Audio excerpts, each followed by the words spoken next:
जय श्री कृष्णा मित्रों। आज की कथा बहुत ही ज्ञानवर्धक है। आज की इस अलौकिक कथा में हम जानेंगे कि इस संसार में सबसे बड़ा दान कौन सा होता है जिसे करने से पुण्य की प्राप्ति होती है। मित्रों, आप सभी समय नष्ट न करते हुए कथा को प्रारंभ करते हैं। एक बार भगवान श्री कृष्ण द्वारका नगरी में अपने राज सिंहासन पर विराजमान थे। चारों ओर दिव्य प्रकाश फैला हुआ था। तभी देवी सत्यभामा राजमहल में आती हैं। उनके मुख पर एक गहरी चिंता की झलक थी। भगवान श्री कृष्ण मुस्कुराते हुए बोले, प्रिय सत्यभामा, आज तुम्हारा मन कुछ विचलित सा प्रतीत हो रहा है। बताओ, क्या बात है? संकोच मत करो, अपने मन की बात कहो। देवी सत्यभामा ने हाथ जोड़कर कहा, नाथ, आज मेरे मन में एक प्रश्न बार बार उठ रहा है और मैं उसका उत्तर जानने को व्याकुल हूँ। कृपया मुझे बताइए कि इस संसार में सबसे बड़ा दान कौन सा है जिससे मनुष्य पूर्ण पुण्य की प्राप्ति कर सकता है। और यह भी बताइए कि बुरे लोगों की पहचान कैसे की जाए। मनुष्य कैसे जाने कि कौन व्यक्ति सज्जन है और कौन कपटी। भगवान श्री कृष्ण मंद मुस्कान के साथ बोले, सत्यभामे, तुमने आज अत्यंत महत्वपूर्ण प्रश्न पूछे हैं। ये प्रश्न केवल तुम्हारे लिए नहीं, अपितु संपूर्ण मानव जाति के कल्याण से जुड़े हुए हैं। इनका उत्तर मैं तुम्हें एक कथा के माध्यम से दूंगा। तुम इस कथा को ध्यानपूर्वक सुनो। देवी सत्यभामा ने श्रद्धा से सिर झुकाते हुए कहा, प्रभु, मैं वचन देती हूँ कि इस कथा को पूरी श्रद्धा से सुनूंगी और इसका प्रचार सभी लोकों में करूंगी। भगवान श्री कृष्ण बोले, एक समय की बात है, किसी नगर में एक राजा राज्य करता था। वह राजा बहुत ही बलशाली वीर और अत्यंत ही बुद्धिमान था। इसके साथ ही वह राजा धर्मपरायण और दयालु भी था। उस राजा की रानी भी संस्कारी और अत्यंत धार्मिक स्वभाव की थी। दोनों पति पत्नी भगवान भोलेनाथ के परम भक्त थे। वे दोनों प्रतिदिन शिव जी के मंदिर में जाकर उनकी पूजा अर्चना किया करते थे। यह उनका प्रतिदिन का नियम था। वह राजा अपने राज्य को धर्मपूर्वक चला रहा था। ऐसे ही दिन बीत रहे थे और राजा की उम्र ढलती जा रही थी। मित्रों, उनके विवाह को भी कई वर्ष बीत चुके थे, लेकिन उस राजा को कोई संतान नहीं थी। हालांकि राजा इस बात को लेकर अधिक चिंता नहीं करते थे। वह निश्चिंत होकर अपनी प्रजा के सुख दुख का ध्यान रखते और प्रजा भी उन्हें अत्यधिक प्रेम और सम्मान देती थी। एक दिन की बात है, वह राजा हर रोज की तरह अपनी पत्नी के साथ भगवान शिव जी के मंदिर की ओर जा रहे थे। तभी अचानक उसने देखा कि सामने वाले घर में एक स्त्री झाड़ू लगा रही है। जब राजा और रानी उस स्त्री के घर के पास से गुजरे तो वह स्त्री उन्हें देखते ही अपना चेहरा फेर कर तेजी से घर के अंदर चली गई। उस स्त्री का ऐसा व्यवहार देखकर राजा और रानी को बिल्कुल भी अच्छा नहीं लगा। परंतु राजा उस समय अपनी रानी के साथ भगवान भोलेनाथ की पूजा करने के लिए मंदिर जा रहा था।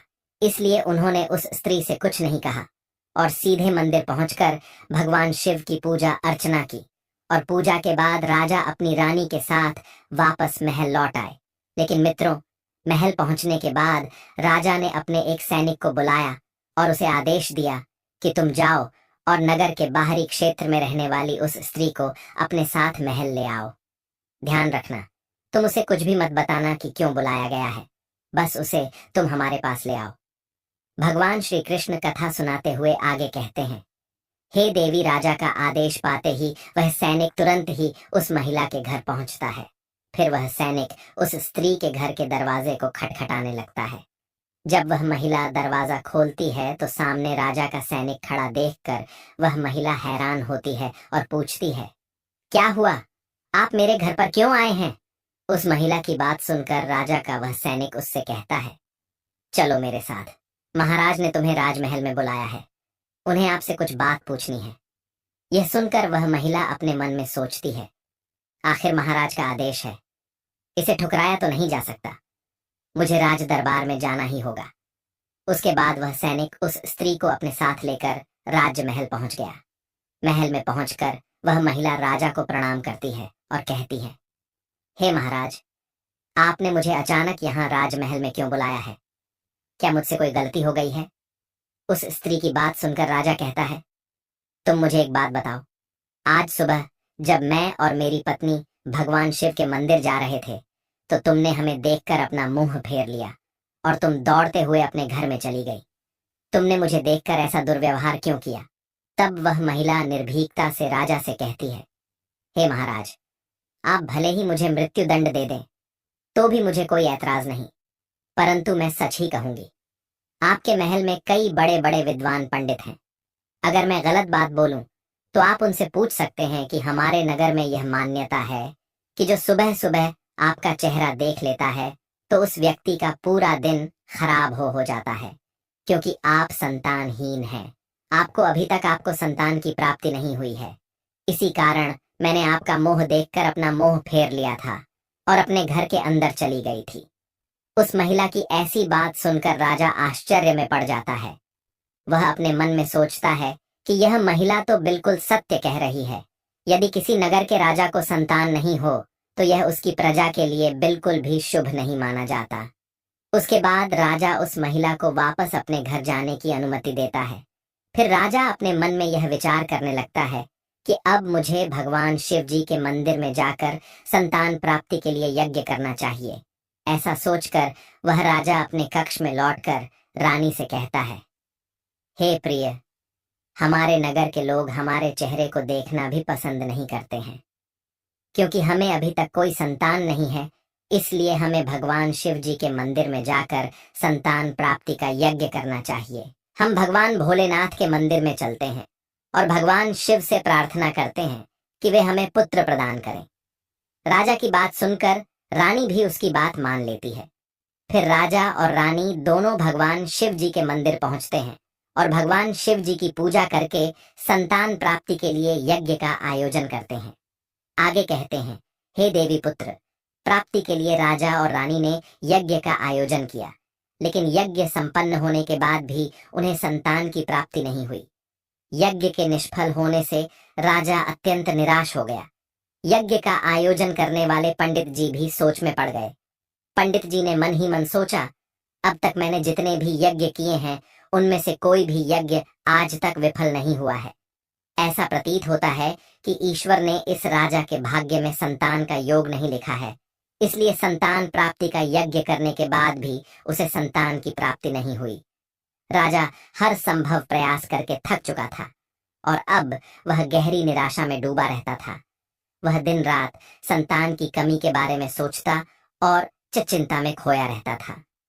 एक दिन सिंहासन पर बैठे बैठे राजा को अचानक एक बात याद आती है कि दूसरे नगर के वन में एक महात्मा जी निवास करते हैं, जिनकी ख्याति दूर दूर तक फैली है। राजा के मन में विचार आता है कि शायद उन महात्मा के पास मेरे इस कष्ट का कोई समाधान हो। अगर मैं उनके पास जाऊं तो संभवतः वे मुझे पुत्र प्राप्ति का कोई उपाय बता सके। मुझे उनके पास जाना चाहिए। अपने मन में यह निर्णय लेकर राजा तुरंत अपनी रानी के साथ एक रथ में बैठकर महात्मा जी के दर्शन के लिए दूसरे वन की ओर प्रस्थान किया। कुछ समय के बाद वे दोनों वन में पहुंच गए। रथ से उतरकर राजा और रानी दोनों जंगल के भीतर जाने लगे। ऊंचे नीचे रास्तों से गुजरते हुए वे महात्मा के आश्रम की ओर बढ़ने लगे। भगवान श्री कृष्ण कथा सुनाते हुए आगे कहते हैं, हे देवी। फिर राजा और रानी वन के भीतर महात्मा जी की कुटिया के पास पहुंच जाते हैं।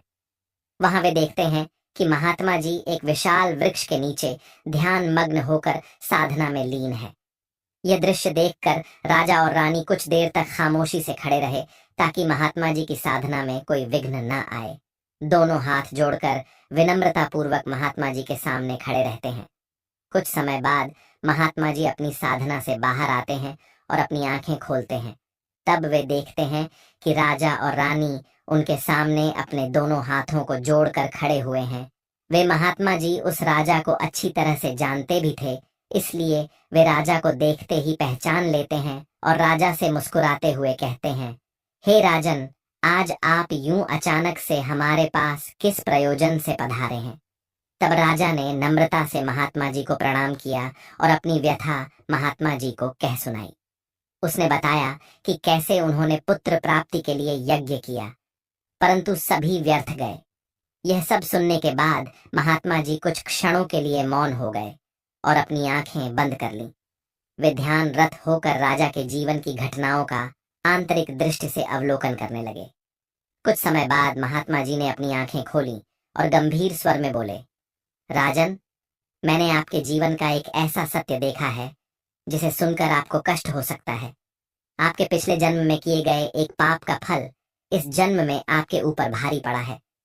आपने पिछले जन्म में एक ऐसा घोर पाप किया था जिसके परिणाम स्वरूप इस जीवन में आपके भाग्य में संतान प्राप्ति का योग्य नहीं है। इसी कारण से आपके सभी प्रयास निष्फल हो रहे हैं। महात्मा जी की बातें सुनकर राजा उनके चरणों में गिर पड़ा